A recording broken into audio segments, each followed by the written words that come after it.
As long as I'm happy, they're happy. And I was working for the production company that was producing most of my movies, so my parents had actually met my bosses. And my mother just absolutely loved them. They text back and forth, they call each other, you know, they visit. She absolutely loves them. So, you know, she would, you know, I would tell her when I was living in San Jose for a little while that I was going up to the city because I was going to go film. And she'd go, was it an action and an oral, which means is it fucking or is it sucking? And I'd go, oh, it's real quick, it's just an oral film. And she actually one day, she goes, you don't get paid as much for that. Like, that was her concern, was my financial stability. And I'm like, I know, and I'm okay with that. I'm like, it'll be fine. It's, you know, it's okay. But they're accepting. They're cool with it. So who discovered you to do porn? Did you audition or did you find the? No, it was actually it was the ex. The asshole. Oh, the asshole. Okay. He introduced me to the producer, and from that point on, it just kind of snowballed. I was going to conventions, and I went to my first IML, which is in Chicago, last year. So it was my first real introduction to the leather community as a whole. So I'm going back this year. I fly out Friday morning on my own. So not necessarily such the newbie, but he was the one that put me in my first movie, that produced it, and then produced most of the movies thereafter. Not all, but definitely most. So what studio, if I may ask, did you work with? I work for Factory, which is the parent company. They do like Blue Alley, Street Trade, Come Pigmen. There's like 7 or 8 lines, and I can't remember all of them off the top of my head. Then I work for Defiant. I've done Fierce Dog, Channel 1, Spunk, Live and Raw. There's a whole plethora. And I tried to keep track at first because I thought it would be cool to have like your entire filmography, and I can't tell you who half the damn people were. Some of them were smaller companies, some were bigger, some had a budget, some didn't, but it was fun. I mean, I've been all over the country for it. I filmed porn across the United States, so it was kind of fun. I got to see states I never thought I'd see, just because I was never a huge traveler within the states, but so it kind of broadened everything. Like, I could see the Midwest, I went to the East Coast, I've been all over, you know, California for it, and met some really, really, really great people because of it. What advice can you give the straight guys that would ask gay guys out? Like, they would hate on gay guys, but in the sideline they would have sex with gay guys. What is your opinion and advice to them? You know, I've known a lot of guys like that. I went to high school with a lot of guys like that, and I've had a lot of guys like that. When I was escorting, that's what most of the guys were. A lot of them were straight married men.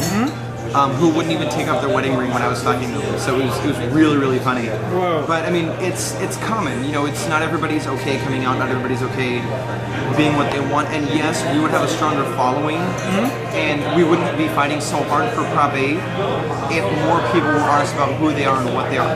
The senator that got busted coming out of Faces, I think it was Faces in Sacramento, with a gay teenager. He was like 20 something in his car. Okay.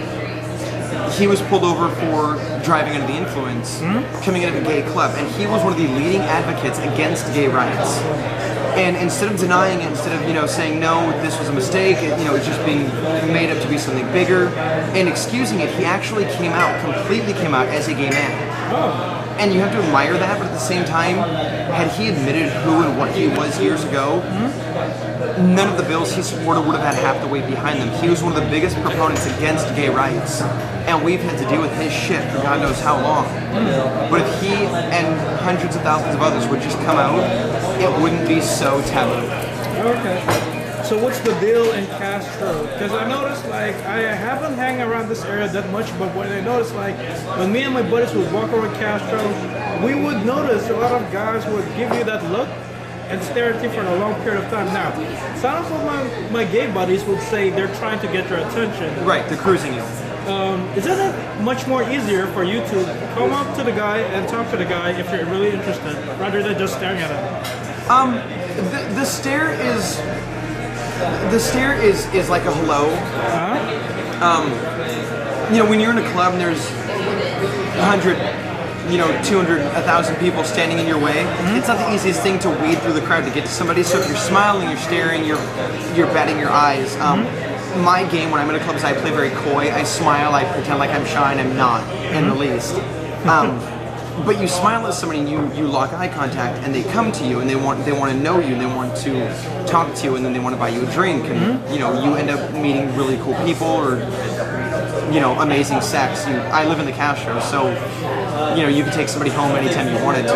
Yeah. But it's walking on the street. It's just kind of it's a flirt. It's a way to show the person that you just passed that they think you're attractive.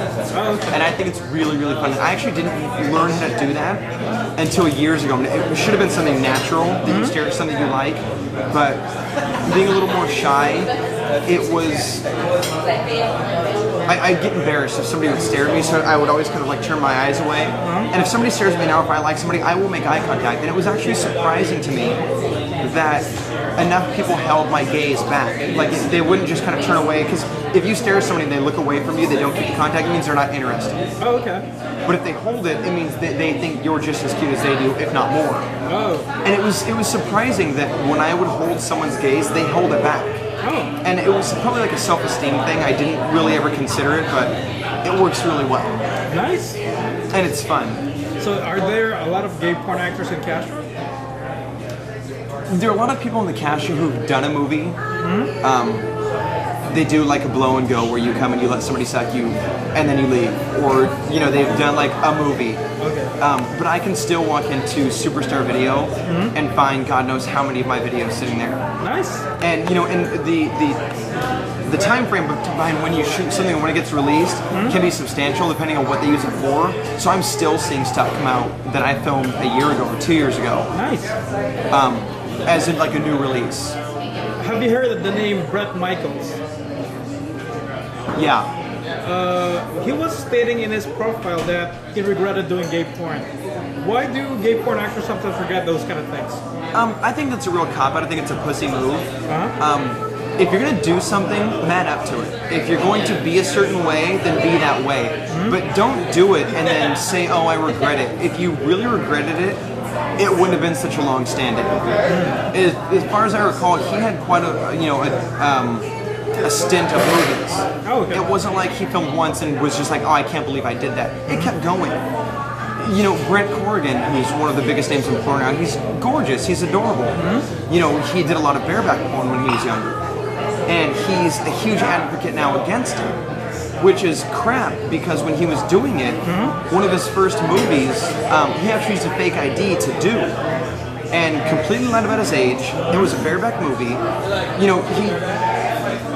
He just kind of exacerbates the issue. He did it fully knowing what he was doing, and then he comes back going, oh, this is bad, you shouldn't do it. If you're going to do something, do it. If you don't want to do it, then no one's twisting your arm. Okay. But I don't think they need to go public going, oh, this was such a huge mistake. I don't see how you can spend any length of time in your life and think it's a mistake. Even if it's bad, or if something bad comes from it, you still have something to learn from it. It still puts you where you are now, and you have that knowledge base from it. So I don't get why you would regret that long a period of your life. So which studio would you go back in? If Falcon or Chichilaru would offer you a contract, would you do it? Not Shishi. Not Shishi. No, not Shishi. A lot of the porn companies have actually been absorbed now by larger companies because of the huge recession. So like Falcon is gone. Falcon is gone? Falcon is gone. One of my friends messaged me yesterday and he said that the chairs in his office come from the waiting room in Falcon's porn studio. But they were absorbed, I'm sure. Their collective movies, their actors, their directors. I'm sure they went to some large umbrella company like AEBN. ABN? AEBN is one of the largest companies. They are an umbrella, like they have Naked Sword, and I think they do...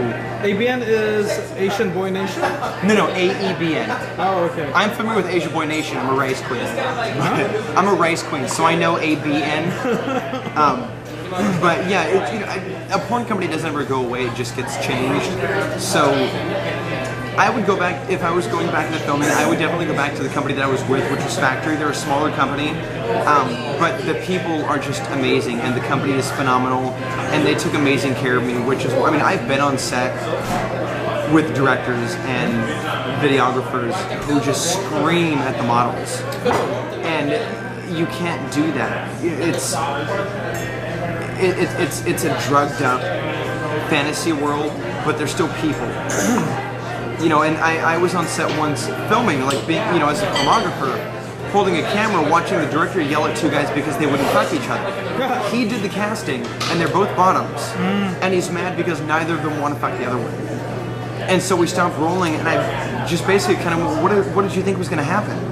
Like, you've got 2 bottoms. You've got no tab A for slot B. And he's like, well, that's not the point. They should just fuck. I'm like, they're not going to. They're bottoms.